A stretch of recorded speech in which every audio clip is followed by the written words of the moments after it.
the squad? It's your favorite auntie with Uncle Tendencies, Cess, and thank y'all for checking in on the channel. Today, y'all, I'm talking about these X factors, this three-headed problem we got in South Carolina.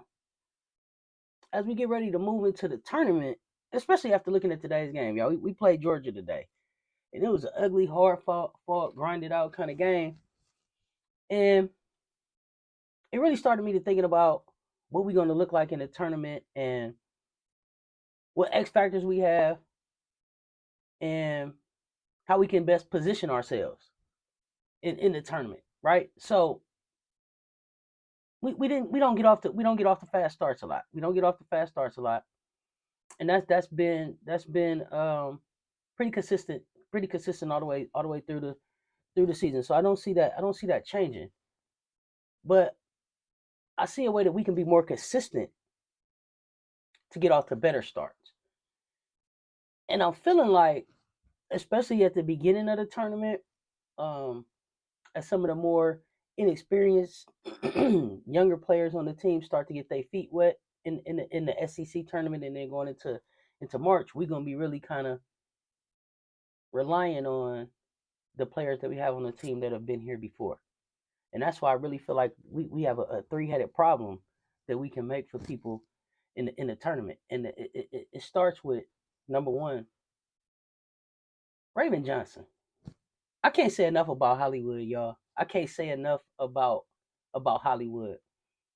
I know that we're probably not seeing the scoring and the attacking the basket that we used to seeing from the season before, but she's playing such a beautiful all around game on both sides of the ball that it's hard not to look at her as the best all around point guard in the game right now. I don't know if you can name one better for me. So she's averaging just about 9 points, 5 rebounds, 5 assists, shooting 47 from the floor, and just about 40 from three at home, and about 36 from three on the road. And she shoots a little bit better from the floor at home, about 48 from the floor at home.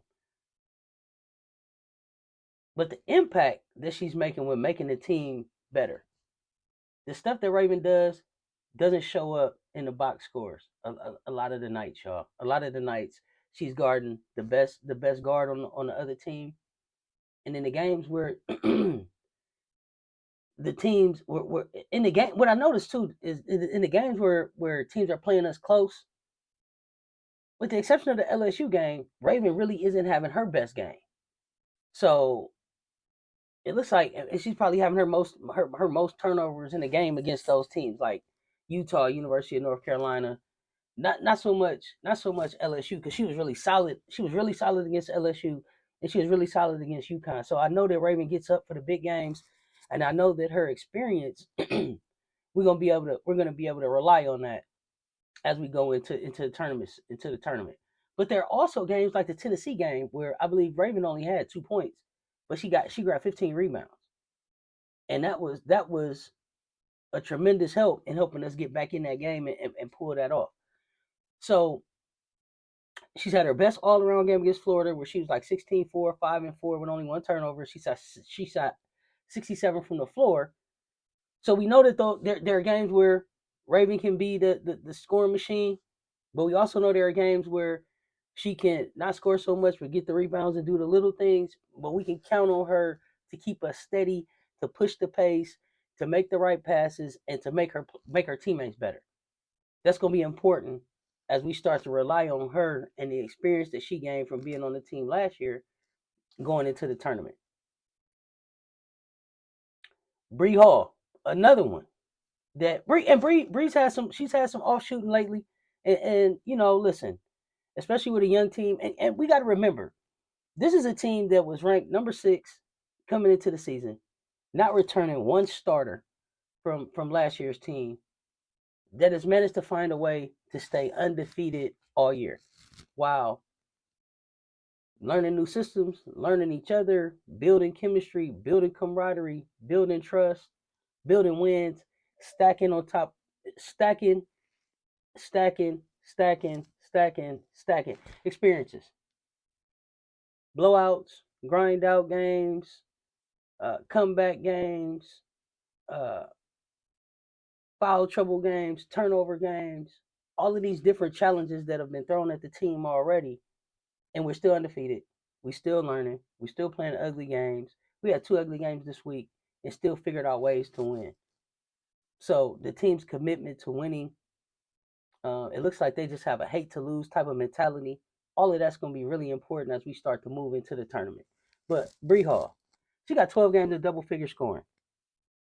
Her activity affects games and she contributes on both sides of the ball.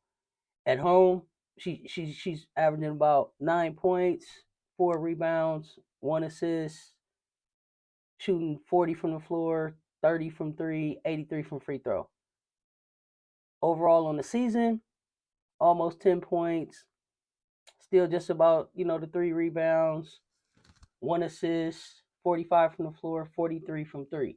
We are the number 3 three-pointing shooting team in Division 1 women's hoops right now. So from where we were last year to where we are now, I want to say we were like 150th or something last year almost, to where we are now, night and day. That's going to be important in the tournament.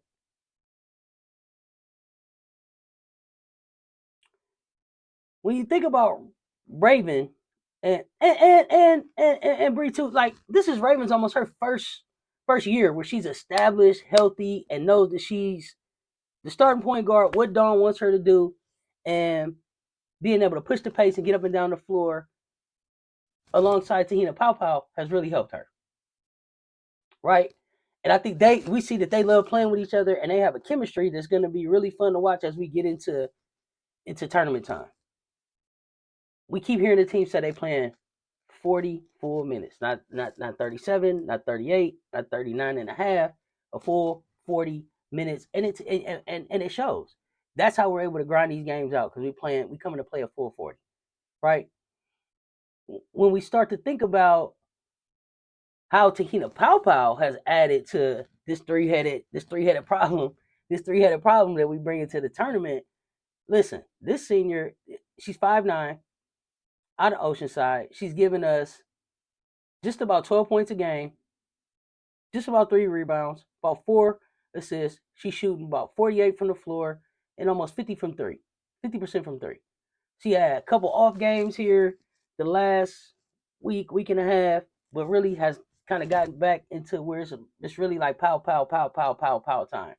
And it's been a wonderful fit the way these 3 are able to kind of play off of each other on the floor and guide the team. I notice a lot of times if we got our younger team in, like our second team, where we come with Wiley and Watkins, and sometimes this team can get rattled. The whistles get to going quick, get in foul trouble sometimes. That throws the second team out of sync. Whenever we're out of sync, Dawn can always come back with these 3 and kind of just settle us back down and guide us back towards success, right? Whether we down 2 or starting to slip away on a lead, starting to slip away, whatever it is, these 3 have been able to come back into the game and really guide us towards success and winning and keeping our O alive, right? So I think right now they call him PaoPao the glue. Bree Hall is like that security blanket because it's a safety and comfort and I guess like again a calm kind of when she's on the floor. You can always count. You can count on all of these ladies to make the right play. And I just think I think the facilitation and the generalship that Raven is bringing is just magnificent for this team. And people forget, I think, because we're undefeated, that we're still a very young team. We don't have a lot of seniors. We don't have a lot of juniors. This is more freshmen and sophomores, and redshirted players that are doing this right now. So I think that we've been phenomenal so far this year. We've had some tough games, some gutted out games, some games that made us scratch our head. Even listening to Dawn talk, she said sometimes they walk out of practice and it's like we don't know what kind of practice this was, and then game time comes and it's like they did hear us, or forget the practice. They're gonna show up to play, and I know that we can't keep relying on that. We gotta cut down on our turnovers. We gotta start making our foul shots. We gotta stay out of foul trouble. And we got to keep making the right play. We got to keep making the right pass. We got to keep defending. And that's the one thing that I love about the team, and I think that also continues to help us win is that even when the shot's not falling, we continue to defend. Raven is gonna pick you up full court damn near every time, and that is becoming a staple of who we are. It's becoming part of the identity. You know, like the freshies had their identity. They were dumping the ball into Leah Boston, and then we were figuring it out from there. And we have the ability to go to our 6'7" safety valve, Camila Cardoso. But I also think that Dawn has done a good job of balancing and trying to see what we look like as, we start to look at life without Cardoso because most of us expect that she's going to go to the WNBA, even though I wish that she would come back a year. I think that there's room for her to be able to come back. But as we start to look at what life looks like without her, we've been able to kind of see what the youngins are going to be able to do. And we still kind of defining that. But a lot of that is going to be, it looks like athleticism. It looks like defensive aggression. It looks like it's going to look like it's going to be turning teams over, getting out and running, speed, quickness. That 4-guard set that we can go to is really a problem. And with the hope that we have this three-headed problem back for next season, it could really start to look ugly for some teams.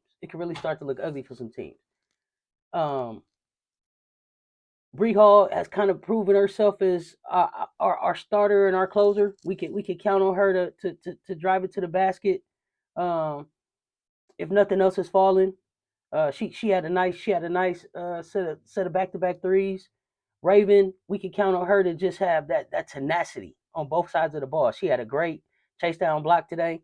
And when everybody's three is falling, that's just like that cherry on top. We know that we're going to have PaoPao there with her consistency from three, but when Bree is hitting the three and Raven's hitting the three and my lasers coming off the bench knocking down threes, that just gives us a whole nother level to go to. But I really think that as far as this SEC tournament coming up, we really going to be leaning on this three-headed problem of Raven Johnson, Te-Hina PaoPao, and Bree Hall to kind of set the tone and guide us into that tournament. And then I think, on the other end of the back end of coming out of the SEC tournament and going into March, we're going to see, Mylasia Fuwiley and Ashlyn Watkins really coming into their own and coming into more confidence after having hopefully successfully, completed the SEC tournament with the championship, coming out with some confidence that's going to take them into March, that gives them some magnificent games. But definitely looking forward to the end of this season and where we're headed. But wanted to highlight just how steady the guidance of Raven Johnson and Te-Hina PaoPao and Bree Hall have been for us this season. And with that, y'all, stay tuned. Talk soon. It's your favorite auntie with Uncle Tendencies. I'm out.